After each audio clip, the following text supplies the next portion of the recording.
안녕하세요. TV닥터 건강클리닉의 연규혁입니다. 안녕하세요. 김윤재입니다. 네, 직장에서 하는 일이나 또 일하는 환경 때문에 생기는 이런 질환들을 직업병이라고 하는데요. 그런데 이런 심각한 질환뿐만이 아니라 일하면서 생기는 습관이나 가벼운 증상들도 우리가 보통 이제 직업병이라고 부르는 것 같습니다. 네, 맞습니다. 그런데 심각한 직업병의 경우에는 꼭 치료가 필요하겠지만 가벼운 증상이나 습관 같은 경우에는 우리가 이거는 일하면서 생기는 자연스러운 현상이니까 어쩔 수 없다 하고 그냥 넘어가는 경우가 많거든요. 하지만 요새는 이러한 증상까지 진단을 하고 치료를 해야 된다는 분위기가 조성이 되고 있습니다. 네, 맞습니다. 그리고 이런 일을 하는 진료 과목이 직업환경의학과인데요. 아직은 좀 생소하신 분들이 많으실 것 같습니다. 그래서 오늘 이 시간을 통해 자세히 알아보도록 하겠습니다. 먼저 오늘 함께해 주실 분 화면으로 소개해 드릴게요. 다양한 유해 물질로 인한 직업병과 환경성 질환을 다루는 직업환경의학과. 직업환경의학과의 목표는 특수한 작업 환경을 이유로 발생할 수 있는 직업병들을 예방하고 조기에 진단 치료해 근로자의 건강을 지키는 데 있다. 때문에 직업환경의학과 전문의의 진로 현장은 병원을 벗어나 산업 현장인 경우도 많다. 다루는 영역은 소음성 난청과 진폐증, 직업성 암, 중독성 질환의 관리부터 야간 작업과 감정 노동 등으로 그 범위가 넓어지는 추세다.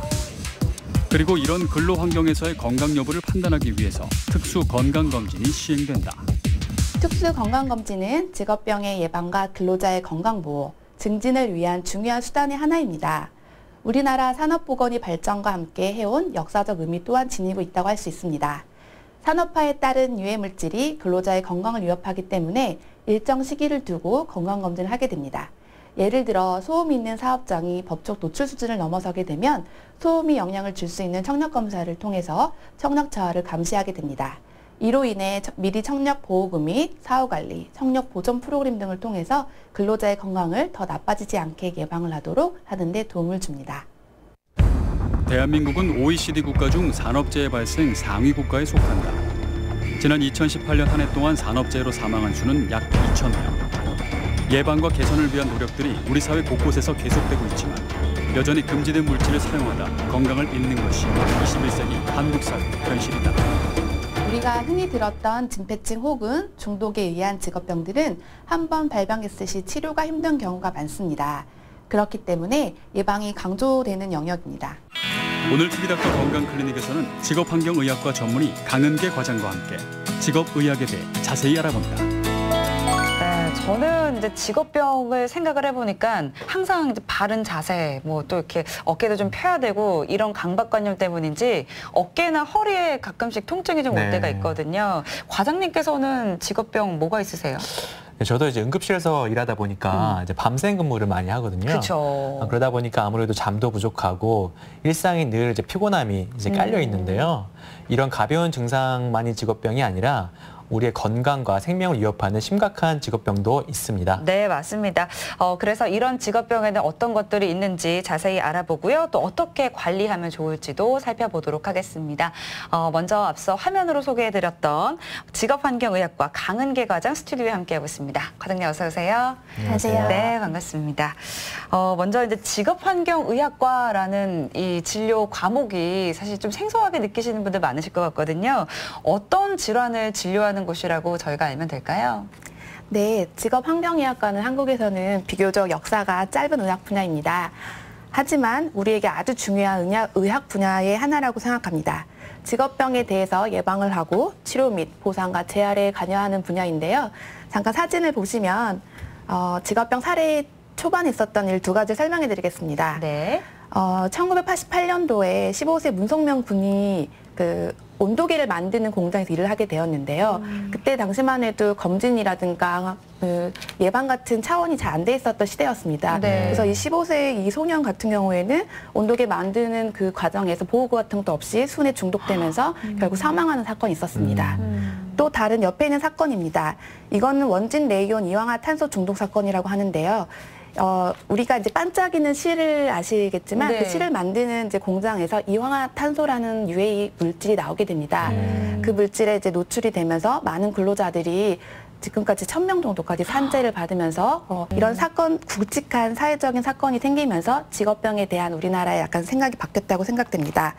그래서 직업병을 진단하고 예방할 수 있는 이 능력을 가진 전문가가 부족하다고 생각되면서 26번째 전문 과목이 되었습니다.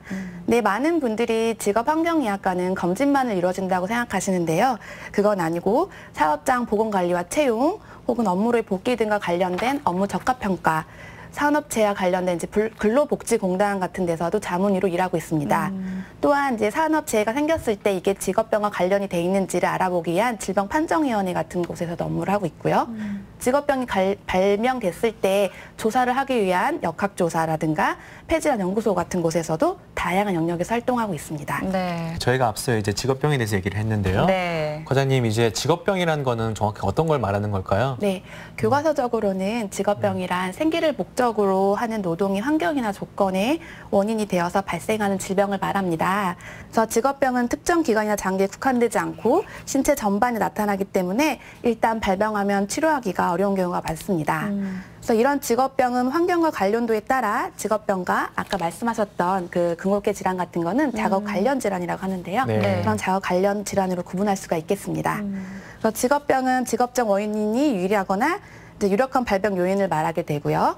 예를 들어서 분진, 소음, 중금속 중독처럼 이제 한 번에 그게 원인이 되어서 생기는 진폐증이나 소음성 난청 같은 거를 말하게 되고, 작업 관련 질환은 다양한 원인 그리고 개인적인 갖고 있는 소인들로 인해서 그 질환이 더 심각해지거나 발병하는 걸 말하게 됩니다. 네. 그래서 직업병을 구성하는 가장 중요한 두 가지 요건은 국제노동기구에서 첫 번째는 유해 물질과 해당 질병의 인과관계가 분명히 드러나는 것을 말하고요. 네. 두 번째는 노출된 집단과 그렇지 않은 집단에서 노출된 집단이 발병도가 더 높은 경우를 말하게 됩니다. 네, 제가 오늘 방송에서 3가지 예를 들려고 합니다. 첫 번째는 다완 방향족 탄화수소이고요. 두 번째는 DMF라는 디메틸포름아미드입니다. 세 번째는 2브로모포르판이라는 물질인데요. 네. 사회자분들도 되게 어색하게 들리실 물질들입니다. 네. 이름이 어렵네요. 생소한데요. 네. 아무래도 중독이나 유해화물 같은 거에서 어려울 수도 있는데요. 이걸 소개시켜드린 이유는 우리 근로자분들이 안전하다고 생각하고 썼지만 그게 치명적인 몸에 영향을 주었고요. 그게 또 직업병에 연관되는 시초라든가 사례가 되었기 때문에 소개해드리고 싶습니다. 네.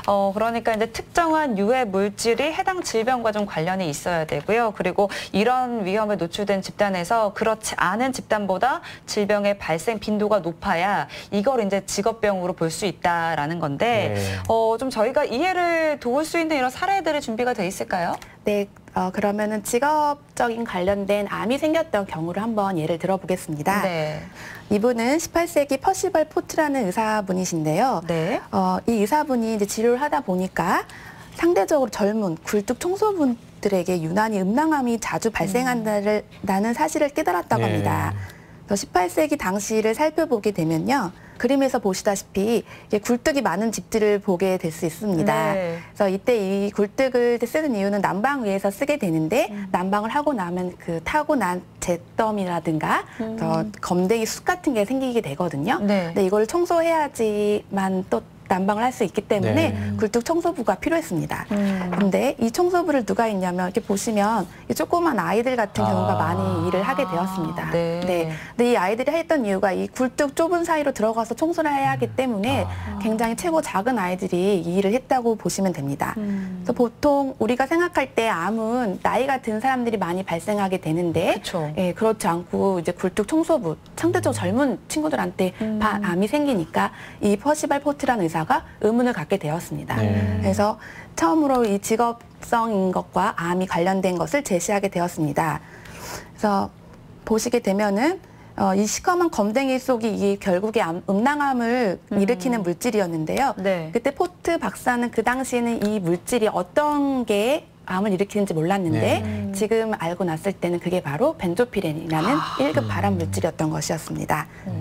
그래서 결국 포트 박사는 직업적 환경이 직업성 암 같은 직업병 원인과 건강에 영향을 줄 수 있다는 사실을 알아냈다고 볼 수 있습니다. 네. 지금 예를 들어주신 그 굴뚝 청소부에게 음낭암을 일으킨 벤조피렌이라는 물질이 어떤 물질인가요? 네, 벤조피렌은 다완 방향족 탄화수소의 하나의 종류입니다.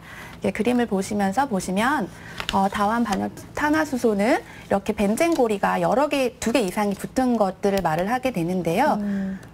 우리가 알려진 거는 거의 100개 정도가 알려져 있다고 합니다. 그래서 이 중에서 하나가 굴뚝 청소배 음낭함의 원인이 된 지금 빨간 동그라미로 되어 있는 벤조피렌이라는 물질입니다. 그래서 이 물질은 이제 미국 환경청에서 발암성에 근거하여서 다환 방향조 탄화수소 중 16종은 발암 물질로 근거에 선정되었고요. 이 중 벤조피렌은 국제암연구소에서 그룹 1, 즉 이제 인간에게 암을 일으킬 수 있는 충분한 근거가 있다고 증명되어진 그룹에 속해 있습니다. 네, 벤조피렌이라는 게 발암 물질이라는 거 아마 한 번쯤 또 들어보셨을 것 같은데 사실 요즘에는 뭐 굴뚝 청소하는 사람도 없고 네네. 청소할 일도 많이 없는데 그러면 이 다환 방향족 탄화수소 우리가 어떻게 노출이 되는 걸까요? 네, 다환 방향조 탄화수소는 이제 보통 우리 생활에서는 불완전 요소로 인해서 발생하게 됩니다. 그렇기 때문에 인위적인 것뿐만 아니라 자연적인 곳에서도 생길 수가 있습니다. 산불이라든가 네. 화산 같은 곳에서도 불완전 요소가 생기잖아요. 그렇죠. 그런 곳에서 나올 수가 있고요. 또 하나는 인위적인 경우에는 정말 많은 경우에 이렇게 자동차 배기가스, 디젤 같은 이런 데서도 많이 섞여 있고 그리고 석탄 만드는 과정에서 코크스 오븐이라는 곳이 있거든요. 네. 그래서 굽고 이런 경우에서도 이제 불완전 요소 때문에 이런 연기 속에서 많이 있습니다. 우리가 생활하는 일상에서는 그 음식을 만들게 될 때 네. 탄 음식 같은 게 생기잖아요. 네. 그럴 때 생기는 연기 속에서도 있다고 보시면 됩니다. 그리고 또 흡연자 같은 경우에도 이 흡연을 하게 되면서 다환 방향족 탄화수소에 노출이 될 수 있고요. 이건 직접 흡연의 경우이고 네. 또 간접 흡연, 아이들이나 이제 일상적인 여성분들한테도 이렇게 노출될 수 있다고 보시면 되겠습니다. 그리고 또 우리가 이제 그 환경오염이 점점 심해지면서 농산물이라든가 어패류에도 이게 이렇게 붙어 있거나 그럴 수 있는 경우가 많거든요. 그래서 그런 거에 인해서 또 이게 노출되는 경우도 많습니다. 네, 그런데 문제는 이제 이 물질이 우리 몸에 들어가서 이제 암을 유발할 수가 있는 네. 거잖아요. 그래서 벤조피렌 같은 경우는 이제 유전 변이성이라든가 돌연변이 그리고 발암 물질을 돼 있거든요. 네. 그래서 그림을 보시게 되면 아까 이제 벤젠골이 2개 이상인 게 단호한 방향족 탄화수소라고 말씀드렸습니다. 이 5개가 붙어 있는 게 벤조피렌이라고 하는 건데요.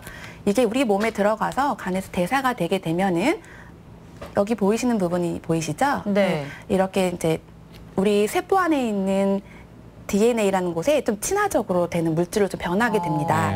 그래서 이 물질이 변하게 되면은 이 DNA에다가 중합이 되게 되면서 이상한 물질로 바뀌게 돼요. 그러니까 DNA가 계속 복제를 하게 됐을 경우에 한 번으로는 이렇게 발암 물질이 되는 게 아니지만 네네. 계속 뭔가를 만들다 보면 이상한 게 만들어지니까 오류가 생기게 됩니다. 그래서 그것 때문에 이제 발암 물질이 되는 것이고 네. 단백질들, 거대 분자 등과 상호 작용하면서 세포 독성 이런 것들을 마련하게 됩니다. 근데 이제 문제는 다환 방향족 탄화수소는 이제 폐나 위, 피부를 통해서 우리 몸에 흡수가 되긴 하는데요. 네.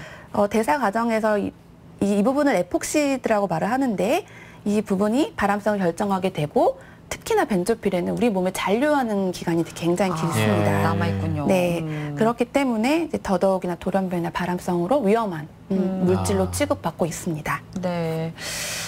그러면 이제 사실 이제 오늘 말씀을 듣고 나니까 이제 뭐탄 음식 같은 거 진짜 피해야 될 것 같고 흡연도 너무 안 좋을 것 같다는 생각이 당연히 들고요.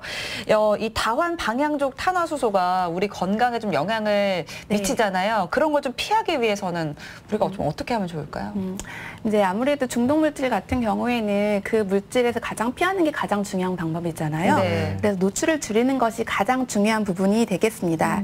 그래서 원천적으로는 다환 방향족 탄화수소가 유입되는 것을 줄이는 게 가장 큰 한 가지 방법인데 아까 말씀드렸다시피 유입되는 방법을 생각하시면 좀 쉬울 것 같습니다. 네. 첫 번째가 이제 인위적인 저기 들어오는 것이셨잖아요. 그래서 자동차 배기가스 저감 장치를 쓴다던가 그리고 함유량이 적은 이런 물질 함유 적은 연료를 사용하면 아무래도 공기로 유입되는 게 적어질 것 같습니다.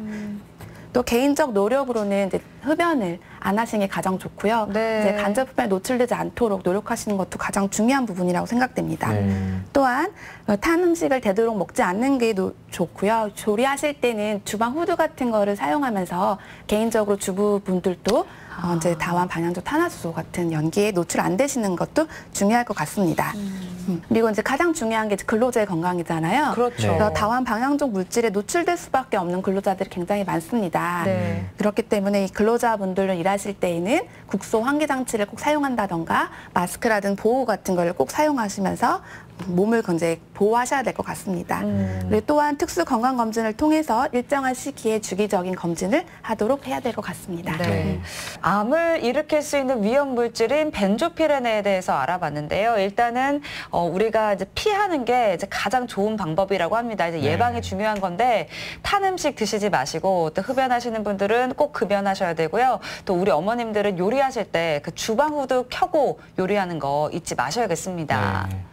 그리고 아까 그 굴뚝 청소하던 아이로 알 수 있었던 것처럼 생각보다 오래전부터 직업병이라는 게 존재했다는 것을 우리가 알 수 있었는데요. 네. 가장 대표적인 직업병인 게 우리가 이제 탄광, 광부들에게 자주 걸리는 그 진폐증이라는 건데요. 맞아요. 네. 어떤가요?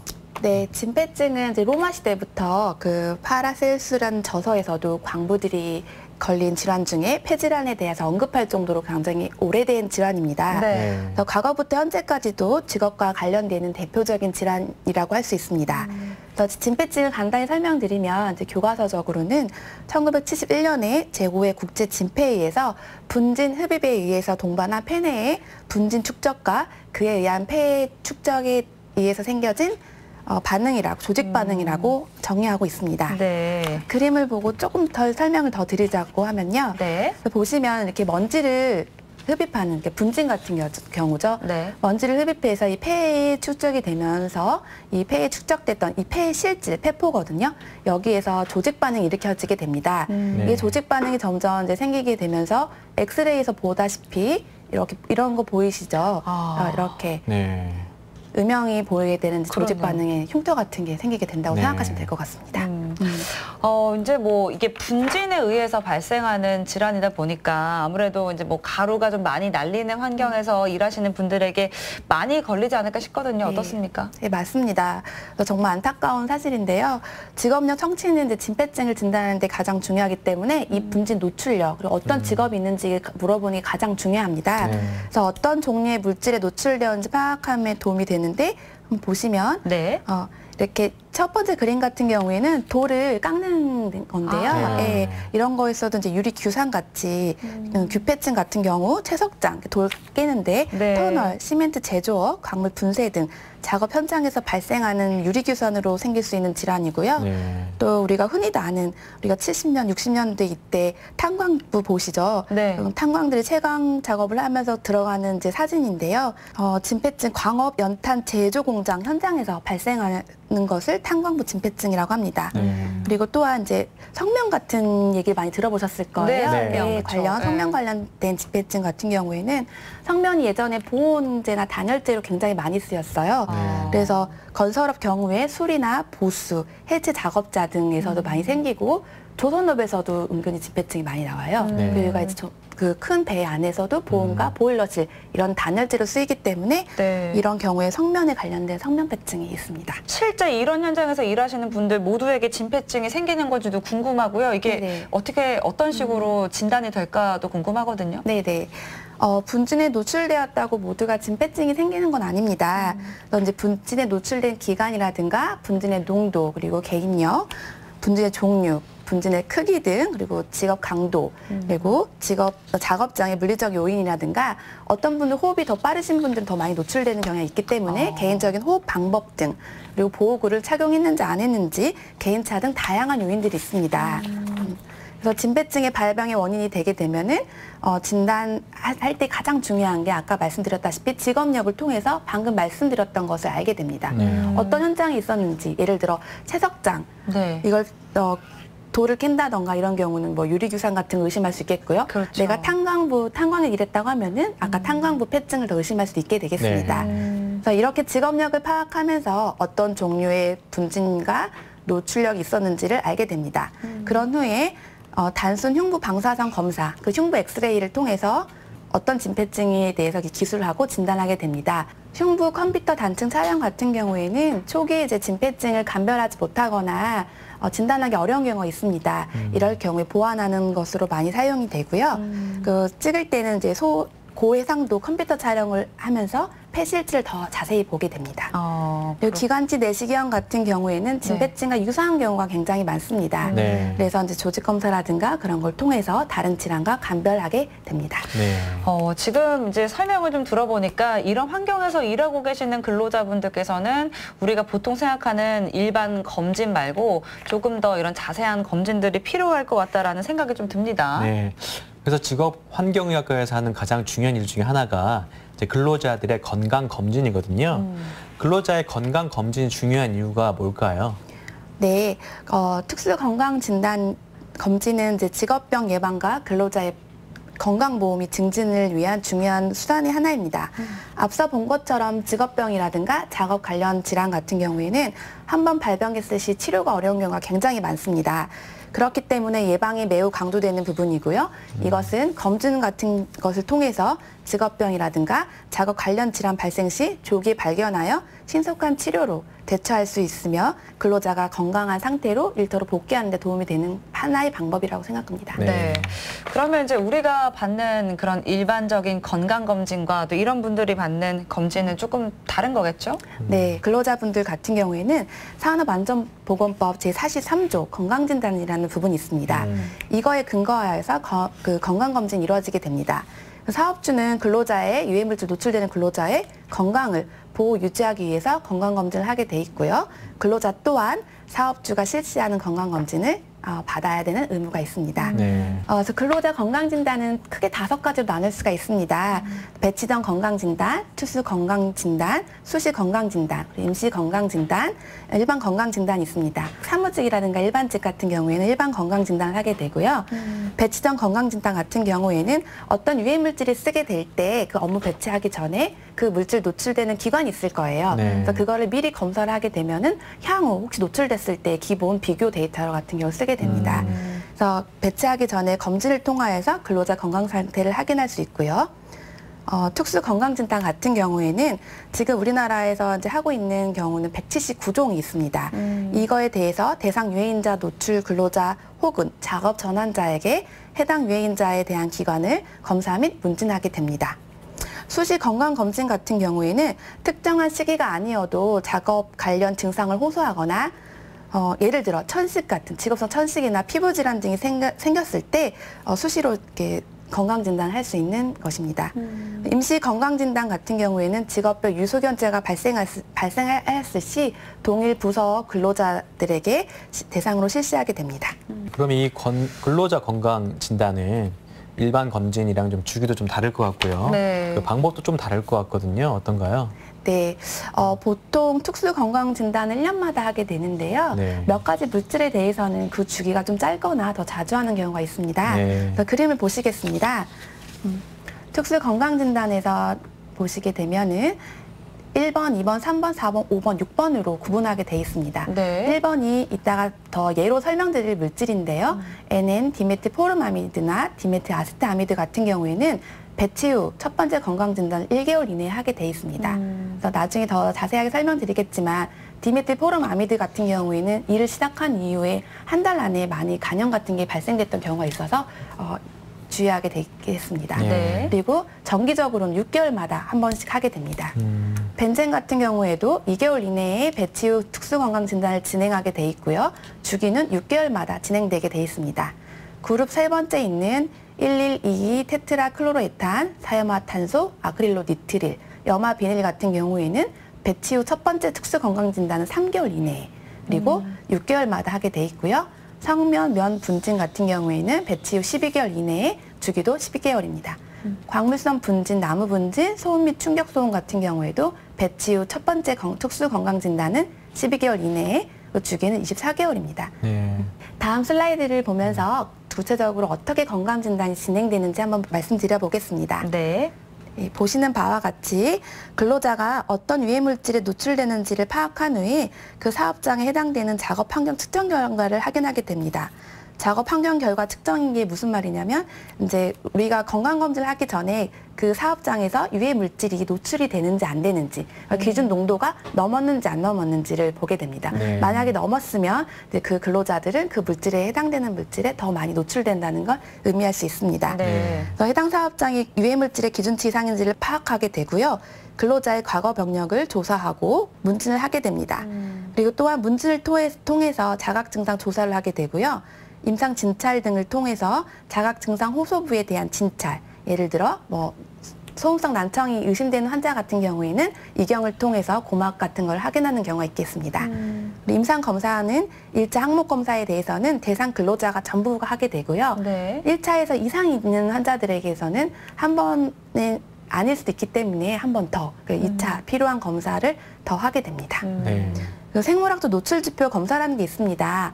아까 다원 방향적 탄화수소에서도 말씀드렸다시피 이게 독성 물질이 몸에 들어오면 대사가 되게 되는데요. 네. 우리가 검진하는 몇 가지 종류 중에서는 생물학적 노출 지표라는 게 있습니다. 그래서 이거를 해당되는 물질에 대해서는 2차 항목 검사로 대상 근로자 전부가 시행하게 되고요. 2차 항목 검사에서는 이상 있는 근로자분들한테 필요한 경우 더 정밀하게 검사하게 됩니다. 네.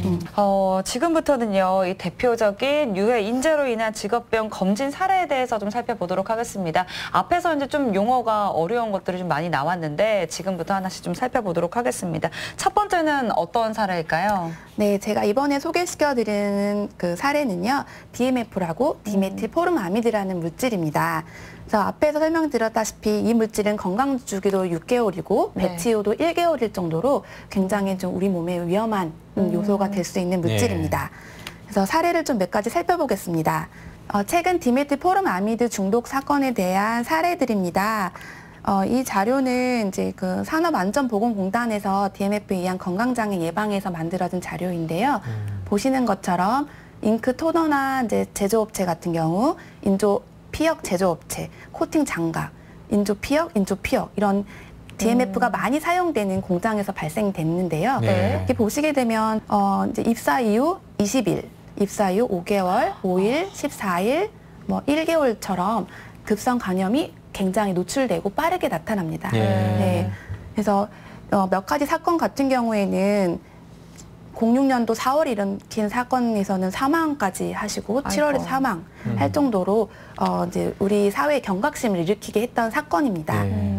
그래서 DMF 중독 사건은 이제 특성이 독성 감염이 취급 1, 2주 만에 발생하는 데 문제가 있고요. 네. 그 독성 감염은 신규 입사자들이 많이 발생했다고 합니다. 그리고 또한 독성 감염 발생 후에 이제 근무하다가 사망하는 경우도 굉장히 많았다고 합니다. 네, 사례가 굉장히 많은데요. 이 DMF, 그러니까 디메틸 포름아미드, 이게 어떤 물질인가요? 디메틸 포름알데히드라는 이 이름도 있고 DMF라고도 간략하게도 부르고 디메틸 포름아미드라고도 부르게 됩니다. 그래서 이름이 여러 가지 있어서 이 화학 케이스 번호라고 해서 화학 분자식에 대한 주민등록번호라 생각하시면 됩니다. 네. 이렇게 치면 다 이제 이 물질이 나오게 되는데요. 이 물질은 이제 무색이거나 다망색 액체로 암모니아 약간 비슷한 냄새가 나는 물질입니다. 물이나 이제 대부분의 유기용제에 아주 잘 녹기 때문에 상온에서도 공기중으로 쉽게 증발하는 성향이 있습니다. 물에 잘 녹는 성향 때문에 유기용제에서도 잘 녹고 그 양극적인 성격을 갖고 있기 때문에 우리나라에서는 유기용제로 널리 많이 사용되게 됩니다. 그러면 이제 여러 산업 현장에서 많이 쓰이겠네요. 네. 아까 이제 그 사례서도 몇 개 들었다시피 공통적이었던 이제 사망 사고가 있었잖아요. 네. 인조 피혁 아까 들으셨죠. 그렇죠. 그래서 인조 피혁 공장에서 많이 사망하게 됐는데 인조 피혁 같은 경우에 특히 많이 DMF가 사용하게 됩니다. 그래서 인조 피혁 제조를 할 때는 그 폴리우레탄 수지라는 게 있어요. 그래서 거기에 이 물질 디메틸 포름아미드라는 물질을 섞어서 배합하여 쓰게 되는데요. 이제 이런 과정에서 중독 사고가 많이 생기게 됩니다. 이 밖에도 합성섬유 제조라든가 코팅 가공, 화학 제품 제조 시 고분자 화합물 제조할 때도 용매나 첨가제로 사용되게 됩니다. 그런데 이제 이 물질이 인체에 이제 어떻게 들어오게 되는 건가요? 디메틸 포름아미드는 3가지 경로를 통해서 우리 몸에 들어오게 됩니다. 그래서 첫 번째가 호흡기, 두 번째가 피부, 세 번째가 소화기 교환을 통한 흡수입니다. 그래서 호흡기를 통해서는 이제 공기중으로 확산된 디메틸 포름아미드가 숨을 쉴 때마다 호흡기를 통하여 주로 흡수하게 되고요. 그리고 피부 접촉 시에도 피부를 통해서도 매우 잘 흡수되게 됩니다. 그래서 공기 중에 있는 디메틸 포름아미드가 이렇게 노출된 얼굴이라든가 손, 이렇게 피부 같은 경우에 많이 노출이 되어서 피부를 통해서 흡수되는 경우가 굉장히 많습니다. 또 마지막으로는 그 디메틸 포름아미드를 이렇게 취급했던 손이나 이제 입 주변으로 그 음식물 섭취할 때라든가 담배를 피울 때 위장 등을 통해서 소화기관으로 흡수되기도 됩니다. 네. 그럼 이런 물질에 노출이 되면 이제 어떤 증상들이 몸에 나타나는 걸까요? 네, 아까 말씀드렸다시피 디메틸 포름알데히드가 아미드가 이제 간 쪽에 영향을 많이 주게 되잖아요. 네. 그래서 간이 이제 복부에 있는 장기다 보니까 독성 간염을 일으키면서 복통, 배앓이, 네. 그리고 소화 불량, 메스꺼움, 헛구역질 같은 이제 소화기계 쪽 증상이 많이 발생하게 됩니다. 네. 또한 이제 간이 제대로 기능을 못하면서 황달이라든가 만성 피로 등이 발생하게 되고 이런 이제 증상들이 심해질 경우에 급성 간염이 증상 같은 게 발생되게 됩니다. 그래서 디메틸 포름아미드에 지속적으로 노출됐을 경우에는 간 기능이 급속히 악화될 수 있게 됩니다. 그래서 특히나 바이러스성 이제 보균자 같은 경우에는 네, 디메틸 포름아미드의 노출을 더 각별히 신경 써야 될 것 같습니다. 또한 이제 아무래도 간대사가 되는 물질이기 때문에 알코올 흡수하게 되면은 알코올에 대한 이제 더 기능이 간 기능이 나빠지는 경우가 네. 있습니다. 또 이게 또 재밌는 것 중에 하나가 네.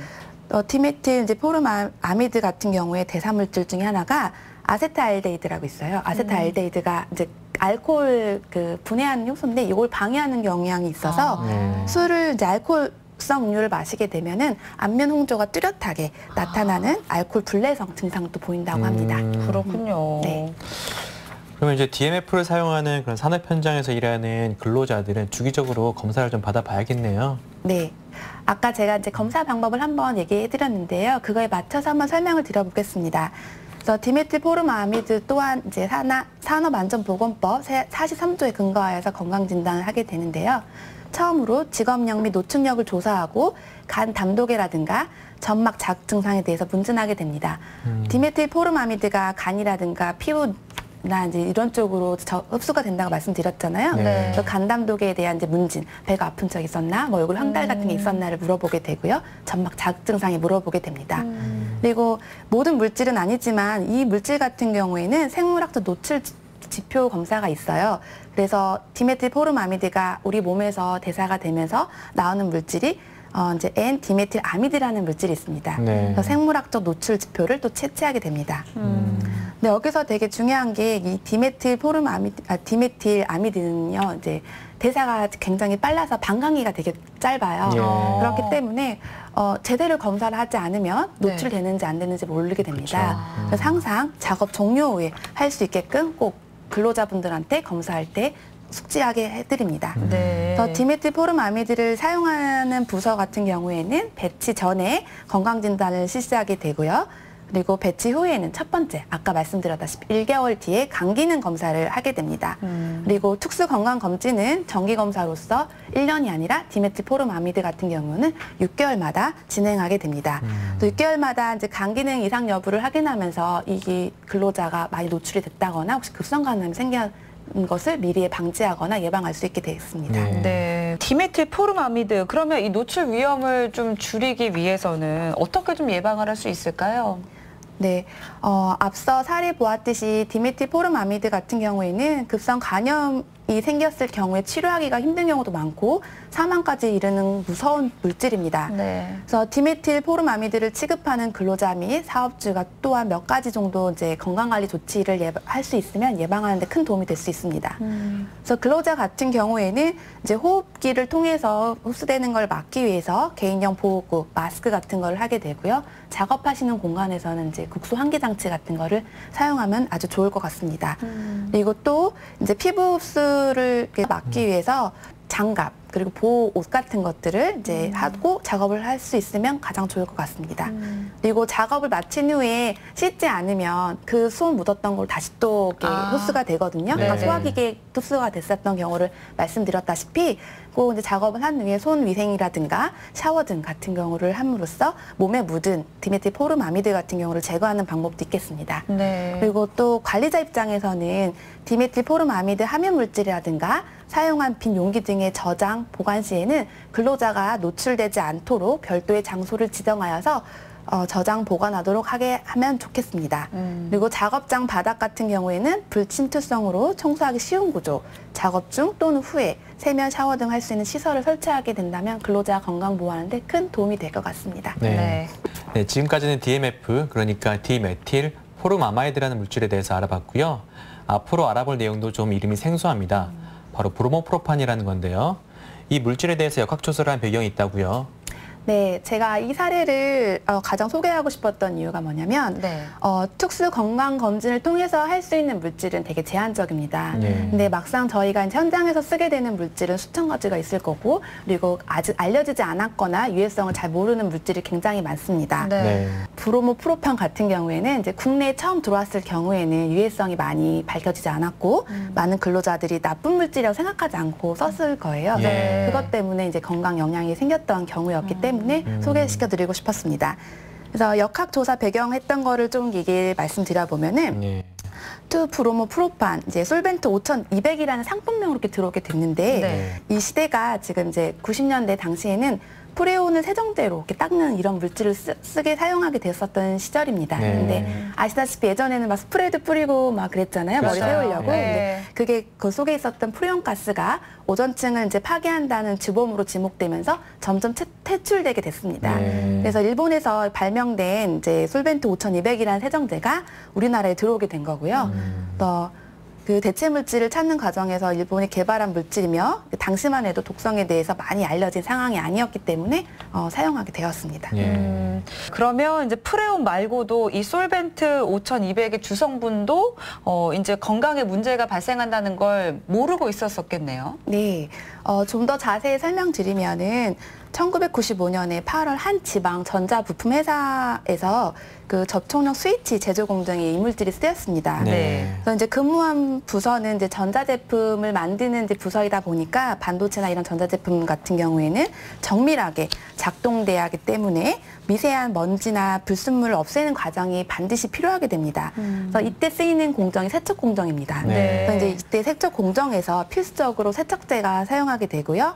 이 공정은 세척액이 들어있는 세척조라는 게 있어요. 그래서 이 부분에다가 전자부품을 담그는 방식으로 해서 이제 깨끗하게 만드는 작업을 이루어졌다고 합니다. 예. 네. 그래서 이 물질이 이제 처음에는 인체 해가 없는 줄 알고 수입해서 썼기 때문에 근로자분들도 보호라든가 그리고 이제 두렵지 않으니까 이게 손을 만진다거나 네. 이런 경우가 굉장히 많았다고 합니다.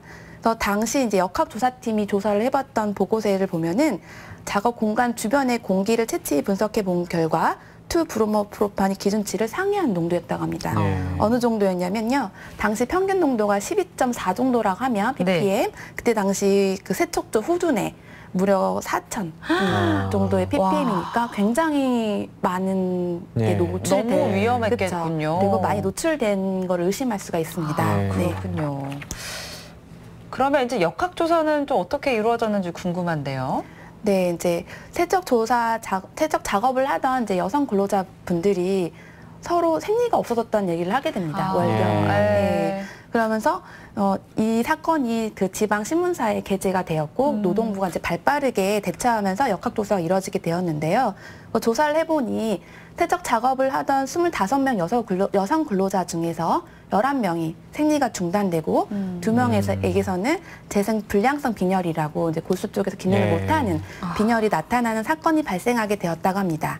근데 이것이 이제 언론에서 이제 보도가 되면서 역학조사를 연구원에게 의뢰하게 되었고요. 네. 이제 임시 건강 진단, 아까 말씀드렸다시피 직업병이 발생했을 때 근로자 그 부서를 한다고 말씀드렸잖아요. 네. 그래서 임시 건강 진단이 이루어지게 되었습니다. 네. 그래서 이제 간단히 말씀드리게 되면은 노출된 군과 그렇지 않은 군, 그리고 94년도 2월 그때 이제 사건이 발생하기 전과 후에 입사 퇴사자를 비교해 보니 그 노출됐던 집단에서 이런 증상들, 그러니까 생리가 끊겼다던가 네. 특히 남자분들 같은 경우도 무정자증, 그러니까 생리적으로 이렇게 몸에 있는 생체학적으로 영향을 주는 네. 이게 더 연관성이 있는 것을 알게 되었습니다. 근데 이런 증상이 그 솔벤트 5200, 그 2브로모프로판에 네. 있는 것과 연관성이 있음을 이제 그 많은 연구원분들의 조사 노력을 알게 되었고요. 이런 사건이 세계 최초의 논문제로 게재가 되었습니다. 그렇군요. 네. 정말 위험한 상황에서 일을 하고 있었지만 전혀 모르고 있었던 건데 이제 조사 결과를 들어보니까 이 브로모프로판이라는 물질 때문에 이제 근로자들의 건강이 악화된 거잖아요. 어떤 물질인지 좀 궁금합니다. 네, 이 물질은 아까 말씀드렸다시피 이게 세계적으로는 위해 시장에 많이 알려지지 않은 물질이었습니다. 그래서 우리나라가 정말 세계 최초로 보고하게 된 경우까지 됐었거든요. 네. 그래서 무색의 액체로 냉매나 세정제, 용제로 사용되기도 하고요. 화학물질 생산 과정에서 생성되는 중간 물질입니다. 그래서 만성적으로 노출할 때는 생식기관 및 조혈기관을 질환을 유발할 가능성이 있고요. 노출은 이제 경구 복용이라든가 흡입, 점막의 접촉 등으로 인해서 우리 몸에 유입되게 됩니다. 휘발성이 강해서 쉽게 기도랑 피부를 통해서 인체에 흡수되게 되고요. 지용성, 즉 기름에 잘 녹는 성격 때문에 체내가 분포가 되어도 지방 조직 같은 경우에 많이 이제 쌓이게 된다고 봅니다. 그러면 이제 브로모프로판을 사용하는 산업 현장에서는 어떤 점들을 주의해야 될까요? 이제 제가 마지막에 드리고 싶은 말은 이제 2브로모프로판에만 국한된 내용은 아니고요. 이것처럼 잘 몰랐던 물질이 건강에 영향을 끼치게 됐잖아요. 그래서 근로자분들이 더 잘 이거를 이제 평소에도 숙지하고 이럴 필요가 있습니다. 네. 그래서 이제 그림을 보게 되면은 전반적인 유해 물질에 해당될 수 있겠습니다. 그래서 물질 안전 보건 자료라는 게 있어요. 그래서 공장이라든가 유해 물질을 사용하게 되는 현장들은 이런 물질 안전 보건 자료라는 것을 비치하게 돼 있습니다. 네. 그래서 이거는 화학 물질을 안전하게 사용하기 위한 설명서라고 쉽게 생각하시면 됩니다. 근데 보시는 것은 벤젠의 물질 안전 보건 자료 표시인데요. 보시게 되면 화학 물질의 유해나 위험성, 취급 방법, 그리고 응급 조치 요령을 상세히 설명한 것입니다. 그리고 이런 게 표시가 보이시잖아요. 이건 네. 국제적으로 쓰이는 표시인데 네. 이게 맨 끝에 있는 것 같은 경우는 이제 바람성 있는 물질이다. 벤젠이 바람성 있는 물질인 것을 알 수 있습니다. 네. 그래서 이제 근로자분들 같은 경우에는 어떤 물질을 쓰던지 간에 비치되어 있는 물질 안전보건 자료를 통해서 내가 쓰는 물질이 얼마나 위험하고 어떻게 이제 노출됐을 경우에 예방을 할 수 있는지를 알 수 있으면 좋을 것 같습니다. 그래서 2브로모판 같은 경우에는 이제 특수 건강 검진을 통해서 정기적으로 해당 물질에 대한 조혈기계나 생식기계에 대한 임상 검사 및 진찰을 시행하면서 건강 보호를 하고요. 그 세척할 시에도 세척조를 세척할 시에도 청소, 수리 시에도 꼭 개인 보호구라든가 마스크, 장갑 등을 철저하게 사용하는 게 예방하는 데 도움이 될 것 같습니다. 네. 오늘은 이제 작업 환경이 우리 건강에 미칠 수 있는 영향들에 대해서 좀 알아봤는데요. 과장님, 마지막으로 꼭 당부하고 싶으신 말씀이 있으시다고요? 현대 사회에서는 이제 근로와 환경 분야가 급속히 변하고 있습니다. 그래서 우리가 조그만 관심과 노력만으로도 많은 부분을 바꿀 수 있다고 생각됩니다. 예방이라는 아주 중요한 도구를 사용해서 근로자가 건강하게 일할 수 있는 사회가 됐으면 좋겠습니다. 네, 오늘은 직업환경의학과 강은계 과장과 함께했습니다. 과장님 오늘 말씀 감사합니다. 감사합니다. 네, 우리나라의 경우에는 근로자들이 일하는 시간이 굉장히 많은데요. 일하면서도 건강을 챙길 수 있다는 거 사실 쉽지 않은 일입니다. 이 작업 환경에 맞는 보호장구들 꼭 착용을 하셔야 되겠고요. 그리고 주기적으로 건강검진을 받는 거 안전하고 건강한 일을 계속 지속할 수 있는 방법이 아닐까 싶습니다. 네, 그리고 또 한 가지 사업자와 근로자 모두 건강한 환경을 만들기 위해서 노력을 해야 될 것 같고요. 네. 괜찮겠지 이런 생각으로 방치했다가는 나도 모르게 소중한 건강을 잃을 수 있다는 것 명심해야겠습니다. 네, TV닥터 건강클리닉 오늘은 여기까지입니다. 저희는 다음 시간에 다시 찾아뵙겠습니다. 고맙습니다.